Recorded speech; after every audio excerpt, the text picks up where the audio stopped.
Bonjour à tous, j'espère que vous allez bien. Bienvenue dans cette nouvelle vidéo ici DinoRaptor pour une nouvelle vidéo YouTube. Et aujourd'hui, nous allons donc faire la vidéo attendue sur ma chaîne, c'est-à-dire la vidéo sur les pires Pokémon de type glace. Alors évidemment, le type glace, on va partir directement. Alors le type glace est un type qui est très mal considéré parce que l'efficacité défensive n'est clairement pas au rendez-vous. Tout simplement parce que t'as qu'une seule résistance à toi-même. Tu es résisté par ton type. Tu es résisté par le type feu, acier et eau. Sauf que maintenant la résistance eau techniquement n'est plus d'actualité depuis la 5e génération grâce à l'attaque lyophilisation qui est efficace sur le type eau. Donc techniquement, à cause de lyophilisation, t'es comment dire, bah, t'es plus vraiment résisté par le type eau en fait. Donc on peut entre guillemets enlever la résistance eau. Mais malheureusement, voilà, sur ce côté-là, l'aspect défensif, c'est très mauvais parce que effectivement, je suis obligé de l'admettre. Hein. Moi, je suis pas non plus un fanat du type glace, mais je me disais toujours que le type glace était un petit peu sous-coté. Et au final, je me rends compte que le type glace est un petit peu survendu et ça se tient. La carrière du type glace se tient à quelques grosses attaques, enfin quelques grosses attaques comme Grêle, Laser Glace, Blizzard et notamment lyophilisation. Donc c'est un petit peu. C'est pas dire non plus que c'est surcoté parce qu'il faut peut-être pas exagérer, mais c'est dommage quoi, clairement. Et alors par contre, offensivement, c'est compensé parce que c'est efficace. C'est très puissant sur le type dragon, vol, plante et sol. Donc, alors le type plante, bon, c'est pas qu'on s'en fout un peu, c'est que le type plante, t'as pas forcément besoin d'une attaque de type glace sur un Pokémon pour contrer un type plante. La plupart du temps, vu que tu auras forcément face à un Pokémon de type plante, une attaque vol, insecte, feu et poison. Donc tu n'auras pas forcément besoin d'une attaque de type glace pour ça. Voilà. Là où tu en auras vraiment plus besoin, c'est techniquement face à des Pokémon justement de type vol, de type dragon et également de type sol qui peuvent réellement te gêner dans tous les sens du terme. Donc ça peut être différent. Et on va partir sur la première génération. Il n'y a pas énormément de type glace, mais pour moi, malheureusement, le pire d'entre eux, c'est Lamantine. Alors pourquoi je dis ça? Parce que, pour être tout à fait honnête, Lamantine, malheureusement, ce n'est pas un bon Pokémon.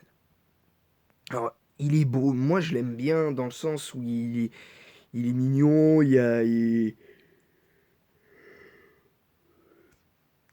un petit style et tout, mais les stats ne sont pas bonnes. Les stats ne sont clairement pas bonnes. Alors, je parle sur le plan offensif, mais parce que sur le plan défensif, on va dire que c'est moyen bon, on va dire, avec un bulk PV, un bulk défensif de 90, un bulk, je vais répéter, j'ai lu OK, avec un bulk défensif de 90 en PV, 80 en défense et 95 en défense space, ce qui est pas dégueulasse selon moi. Mais le problème, c'est que il a une attaque de 70 et une attaque spéciale de 95. Mais le vrai fond du problème, parce qu'il y aurait que ça encore, ça irait. Mais C'est une sorte d'Otari, ou de phoque, je ne sais pas, mais il a une vitesse de 70. Et voilà, il est là le problème. C'est moins fort qu'un low class dans cette génération parce que clairement, les autres Pokémon de type glace de la première génération sont plus forts que lui. Même Articodin, qui est considéré comme le pire Pokémon, un des pires Pokémon du jeu, ben, est au moins en 1G, et plus en 1G, 2G, et plus, voire même 3G, et plus fort que la Mantine. Donc c'est un peu dommage. Mais même si la Mantine n'a jamais réussi à se hisser au fil des générations à son prime. Donc c'est un peu un petit peu dommage. La deuxième génération, bah là je pense que sans surprise pour certains c'est Cadoiseau. Alors Cadoiseau qui par la suite est devenu beaucoup plus populaire à cause de sa forme paradoxe qui est Uber aujourd'hui. Ce Pokémon est là comme ça juste pour un petit côté troll parce que c'est, tu sais, tu te fais une petite team de Noël, tu le mets dedans, bon, rien à dire de plus, hein. Le bulk défensif de ce Pokémon est juste nullissime. Son attaque est nulle, enfin son attaque physique est nulle, son attaque spéciale est nulle. Même si sa meilleure stat c'est sa vitesse de 75, c'est vraiment médiocre. Euh, c'est un Pokémon qui a un design qui est rigolo, mais derrière, bon, bah, t'as pas besoin. En fait, t'as pas besoin de compter sur lui, quoi. C'est vraiment pas ouf, quoi. C'est vraiment pas ouf. La troisième génération, c'est peut-être un peu spécial parce que pour moi, c'est un peu la génération où le type glace a été le moins fort, mais vraiment le moins fort. Et je pense que celui qui symbolise un petit peu le mauvais côté, on va dire, du type glace, c'est pas ce Pokémon. Pour moi, c'est pas Regice, c'est Oniglali qui pour moi symbolise beaucoup plus le mauvais côté du type glace depuis pas mal d'années maintenant. Et ça, c'est un peu dommage parce que quand t'as un Pokémon qui a des stats dignes d'un fabuleux, parce que c'est réel, toutes les stats d'Oniglali sont identiques. Alors, à moins que j'ai vécu dans une grotte ces dernières années, voilà. Toutes les stats d'Oniglali sont identiques, donc c'est des stats dignes d'un fabuleux moyen, on va dire, comme Fion, ou, etc. Mais quand tu vois des stats identiques, tu as l'impression de comparer juste les statistiques, hein, pas en termes de puissance, mais à des Pokémon comme Arceus, qui a 120 de stats, de base de stats partout. Comme Jirachi qui a 100 dans toutes les stats, comme Celebi également, comme Fion, enfin comme Manafi. Enfin, t'as des Pokémon qui sont comme ça. Et là, pour le coup, Oniglali, c'est dommage parce que, bon, il est pas très beau, mais moi j'y vois un potentiel. Mais le problème, c'est que son potentiel en 3G, on le voit pas. On le voit pas. Et quand tu vois qu'en 6G, il a la méga, ben, tu te dis, il a un vrai potentiel. Seulement, le problème, c'est que ses stats n'augmentent pas suffisamment. Ses stats n'augmentent pas suffisamment. Et du coup, bah, t'es pas dedans. T'es pas dedans parce que t'es obligé d'utiliser des attaques avec lui qui sont assez mauvaises. Et même s'il y en a qui me disent, ouais, mais c'était souvent joué avec Explosion ou éventuellement Damoclès. Enfin, je sais pas s'il avait accès à Damoclès, mais je sais pas s'il avait accès à Damoclès, ce Pokémon. Mais je suis désolé, mais à un moment donné, faut aussi, il avait accès à Damoclès, il avait coup de boule et tout, mais je suis désolé, mais à un moment donné, quand entre guillemets, sur le type normal, tes vrais meilleurs stabs, techniquement, que tu veux utiliser, c'est du force caché qu'à 70 de puissance façade, ou coup de boule, ou voire Damoclès, je suis désolé, c'est nul. C'est nul. Et là, pour le coup, je suis désolé, mais en 3G, Oniglali, c'est surcoté, hein. C'est clairement surcoté. Et il est resté jusqu'à la fin. Il est resté jusqu'au bout. Donc c'est un peu, un petit peu dommage. La quatrième génération, là, pour moi, il y a match entre Blizzardois et Articodin. Mais je vais mettre Articodin parce que malheureusement, Articodin, bah, il a baissé en qualité à partir de la. Il a baissé en qualité à partir de la 4G, malheureusement, ce Pokémon. Il est jamais vraiment remonté dans les tiers parce que malheureusement, ce Pokémon ne peut plus rien faire aujourd'hui parce qu'avec une double faiblesse à la roche, une faiblesse à l'électrique, une faiblesse. Parce que malheureusement, certes, t'es immunisé au type sol et t'as une résistance insecte-plante. Très bien, mais t'es faible au type électrique, feu et acier depuis la 2G. Et, et tu prends beaucoup plus de dégâts sur les types roches qui sont devenus pour certains meilleurs avec le temps. Et, euh, et voilà. Et malheureusement, Articodin n'a plus réussi à suivre le power creep de tous les métagames de chaque génération.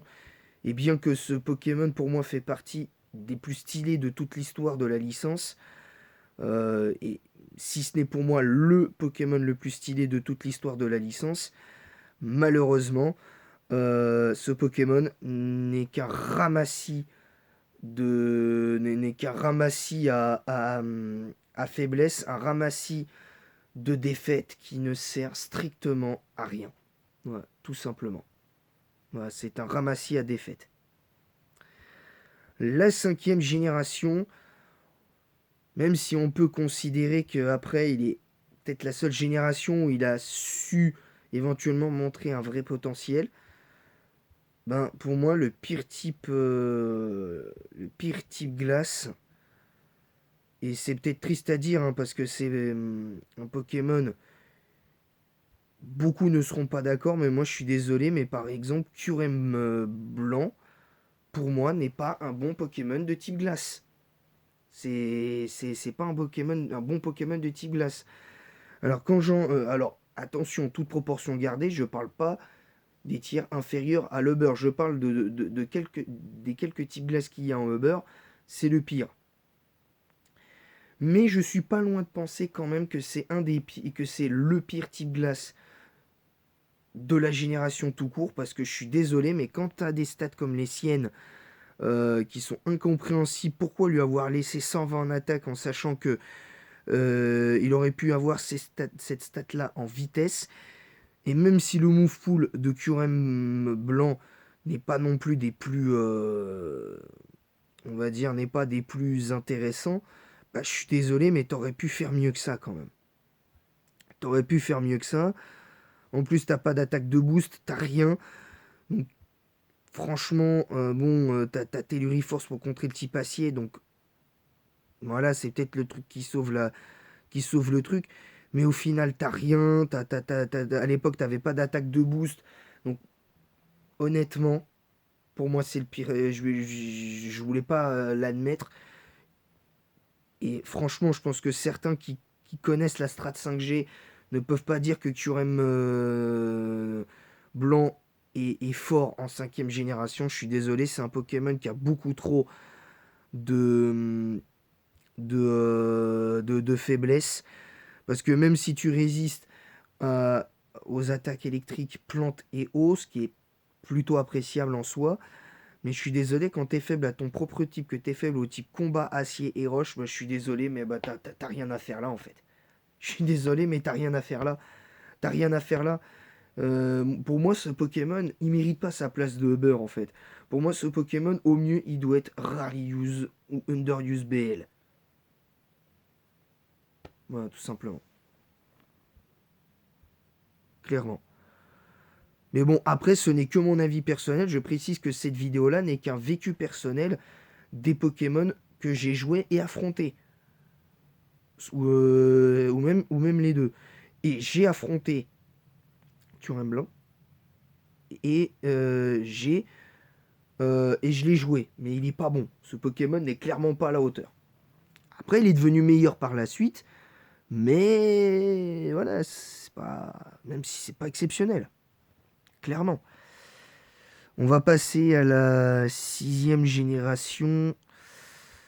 Voilà, c'est un peu difficile parce que il y a Dragmara qui est présent, mais même si c'est pas un Pokémon à sous-estimer, je pense que le pire type glace de la 6G, c'est Kémorse. Kémorse qui pour moi aurait mérité une meilleure stat d'attaque spéciale à partir de la 6G, c'est-à-dire bon, peut-être pas un 130 parce qu'il faut peut-être pas exagérer, mais par exemple, moi, sa stat de PV, je l'aurais mise en attaque spéciale, tout en laissant cette vitesse de 65, tu vois, parce qu'avec le bulk défensif qu'il a, 95 en PV, c'était largement suffisant.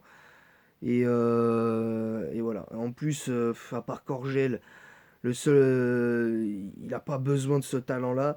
Il n'a pas besoin d'Isogresse parce que t'es neutre au type feu. Enfin bref, C'est, c'est différent. C'est clairement différent. Très rapidement, la 7e génération, pour le coup, pour moi, malheureusement, c'est Crabominable. L'évolution de Krabagar, parce que clairement, ce Pokémon méritait tellement mieux. Alors, je suis pas en train de dire qu'il est stylé, mais quand tu as 132 en attaque, tu dois être capable de faire mieux avec un meilleur bulk. Et je trouve que son double type combat glace ne correspond pas à la logique du Pokémon, même si pour moi, il ne peut évoluer que dans un certain lieu, comme Lucanon, par exemple. Mais enfin, comme pour Chrysapile pour avoir Lucanon, donc tu vois, en soi, c'est pas ça qui me dérange. Mais l'avoir mis combat glace type combat et glace, pour moi, c'est très, très limitatif parce que tu n'as que 3 résistances, certes à demi-tour et à coup bas, voire sabotage. Tu résistes à toi-même, mais t'es neutre malheureusement au type roche, donc au piège de roc. T'es faible au type fée, à toi-même, feu, vol, psy et acier. Donc 6 faiblesses quoi. 6 faiblesses, c'est beaucoup trop. C'est beaucoup trop. Et je trouve que du coup, ben, c'est ça qui le dessert vraiment plus parce que bon, il y aurait que le double type encore, ça je dirais rien. Mais malheureusement, Crabominable n'y arrive pas et sa seule niche réelle en 7G, c'est les teams distorsion où il est peut-être le seul archétype de team où il est réellement très fort. Croyez-en mon expérience, j'ai essayé de jouer des teams distorsion et je continuerai à essayer d'en jouer pour m'améliorer en stratégie. Mais je peux vous garantir que d'un point de vue stratégique, à part le jouer dans des teams distorsion en nature brave, t'as aucun intérêt de jouer un Pokémon comme ça, même pour ton aventure, t'as aucun intérêt à le jouer. Mais vraiment. Et c'est dommage, hein, parce que c'est un Pokémon que j'aime bien jouer, que je ne déteste pas affronter, mais aujourd'hui, pas terrible quoi. C'est vraiment pas ouf quoi. C'est réellement pas ouf. Ensuite, le prochain Pokémon dont on va parler. Alors, faut que je le trouve. Ah voilà, c'est bon, je l'ai trouvé, c'est Galvagla. Parce que Galvagla, pour être tout à fait honnête, ce Pokémon est un réservoir à trolls, très clairement. Alors, il n'est pas vilain dans son design. Il n'est pas vilain dans son design. Mais Electric Glace, je suis pas convaincu par le double type. Parce que tu résistes certes au type à toi-même, au type vol et au type glace, techniquement, mais tu as les faiblesses du type glace, c'est-à-dire que les deux types se partagent des faiblesses. Donc le type électrique vient te mettre une faiblesse sol, et le type glace te rajoute une faiblesse au type combat feu-roche. Donc c'est pas non plus l'idéal, mais attention, je lui reconnais un certain potentiel. Mais pour moi, il pourrait être bien meilleur que ça. Mais bon, après, ce n'est que mon avis. Je l'ai joué qu'une seule fois et je l'ai très rarement affronté. Donc c'est très très difficile de le juger à 100%. Mais si je le mets dans ce top là quand même parce que très clairement, il a un potentiel, mais il manque quelque chose. Il manque réellement quelque chose.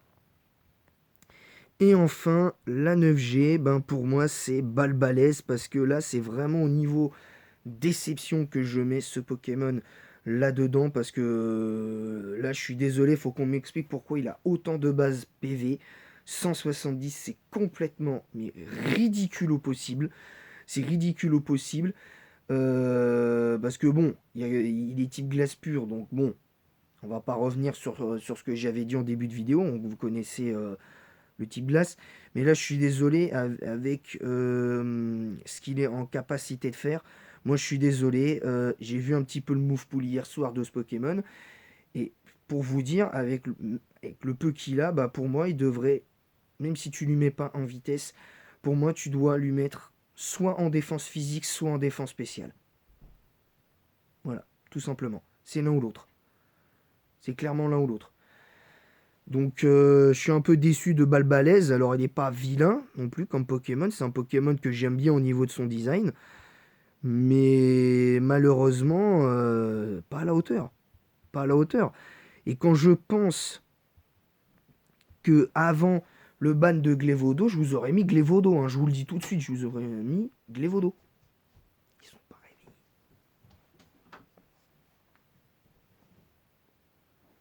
Donc ce que je veux dire, c'est que c'est quand même différent. C'est que c'est quand même différent.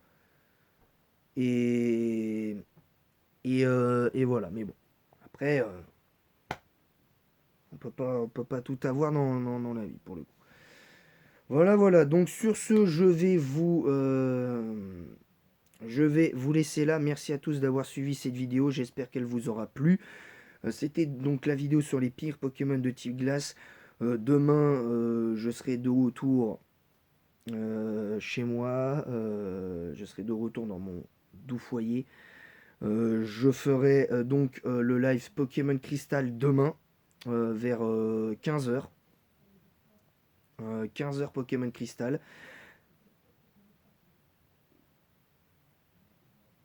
Et, et aussi, je vous dis que il y aura la vidéo sur les pires Pokémon de type roche aussi juste avant. Comme ça, comme ça, vous savez. Hein, comme ça, vous savez un petit peu le truc. Vous savez un petit peu le programme de demain. Et normalement, si tout va bien, mercredi prochain, normalement, je devrais exceptionnellement faire Pokémon Verfeuille. Mais je pense que je vais plutôt attendre samedi prochain pour le faire. Le live de Pokémon Verfeuille. Parce que, bon, pour avoir la vraie découverte, c'est mieux de le faire le week-end. Voilà, voilà, c'est tout pour cette vidéo. J'espère qu'elle vous aura plu. N'hésitez pas à vous abonner en masse si ce n'est pas déjà fait. On a 33 abonnés, des 200 s'en rapproche. Donc n'hésitez pas à vous abonner si ce n'est pas déjà fait. Et à activer la cloche pour recevoir les notifications de toutes les vidéos qui sortiront sur ma chaîne. Et des lives qui seront en cours, évidemment. Des futurs lives qui seront en cours également. N'hésitez pas à mettre un pouce bleu et un commentaire pour le référencement de cette vidéo en disant en quoi vous êtes d'accord, pas d'accord avec cette vidéo. Et je rappelle l'autre règle également pour ces vidéos top là. Pour chaque type, vous mettez un seul Pokémon par génération parce que sinon ce serait trop facile. Parce que dans ces cas-là, par exemple là, pour le type glace, vous mettez la mantine à toutes les sauces. Mais vous mettez la mantine à toutes les sauces. Après, je sais pas si la mantine est disponible en objet. Je sais pas du tout s'il est disponible. Mais pour être tout à fait honnête, sinon vous mettez mettre le même Pokémon à chaque génération pour quoi 3-4 générations, ça a pour moi pas de sens parce que ça pour moi ça colle pas avec ce qu'est réellement Pokémon. C'est pas que de la stratégie, c'est aussi de la découverte et du vécu personnel que tu as du jeu. Tout simplement. Voilà, voilà. Donc sur ce, je vais vous laisser là. Je vous dis à très bientôt. Et si vous laissez un commentaire, ne soyez pas insultant. Je lirai vos commentaires et on pourra en discuter si vous voulez. J'essaierai de trouver un moyen de partager le lien de mon Instagram sur YouTube si je peux le faire. Et, et si vous trouvez mon Insta, on discutera sur Insta, on fait un petit appel vidéo ou un appel, voilà, ou juste un simple appel audio et on en discute. On peut en discuter et il y aura d'ici là, je pense, aucun problème. Voilà, voilà, c'est tout. Merci à tous d'avoir suivi cette vidéo. J'espère qu'elle vous aura plu. Que la passion Pokémon vous guide. Je vous dis à très bientôt. Et merci à tous d'avoir suivi cette vidéo. Bye!